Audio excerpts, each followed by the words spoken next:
deux expositions, deux personnalités, deux personnages, deux femmes qui résistent à des époques différentes, mais dans un fil rouge, j'allais dire, des femmes tournées vers l'humanité.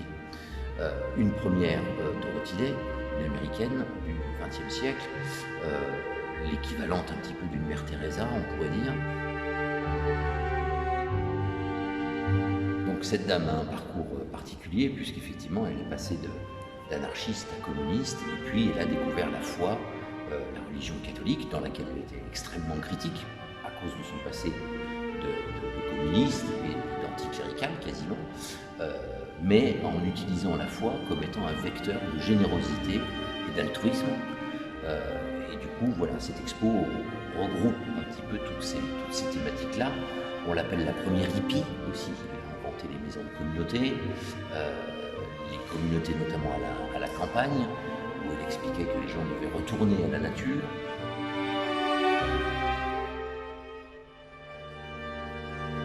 Dorothy Day est un personnage d'autant plus intéressant qu'il crée parfois la polémique, déjà par son parcours, anarchiste, communiste, puis fervente catholique.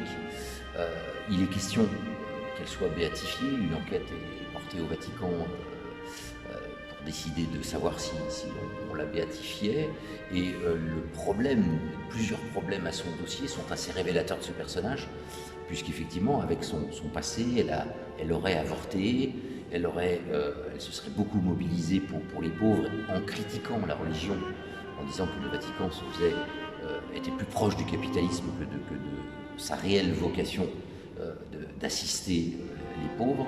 Et donc en ça, ça peut être symboliquement assez fort qu'elle puisse arriver au rang de saint, même si elle-même disait « Don't call me a saint », donc ne m'appelez pas sainte, puisqu'elle disait les saints, on les fait en sculpture, on les met dans une niche et ils ne dérangent plus personne. C'est une dame qui veut absolument déranger jusqu'au bout et qui est extrêmement militante.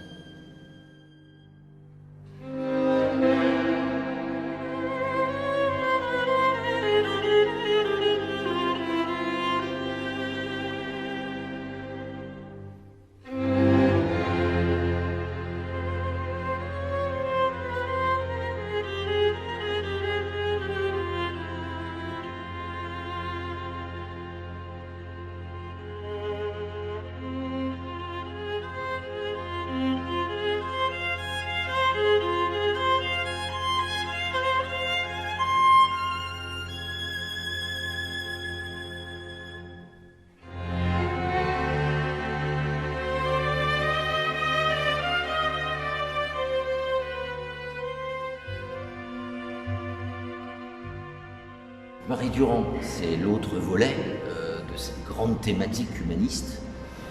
Marie Durand est une protestante du XVIIe siècle, donc ça se passe déjà un peu plus dans le passé, par rapport à Dorothy Day qui est une contemporaine, au XVIIe siècle où les protestants étaient extrêmement opprimés, dans la région de Privas notamment, et elle a été enfermée pendant 38 ans dans la tour de Constance à Aigues-Mortes, dans les conditions qu'on peut l'imaginer.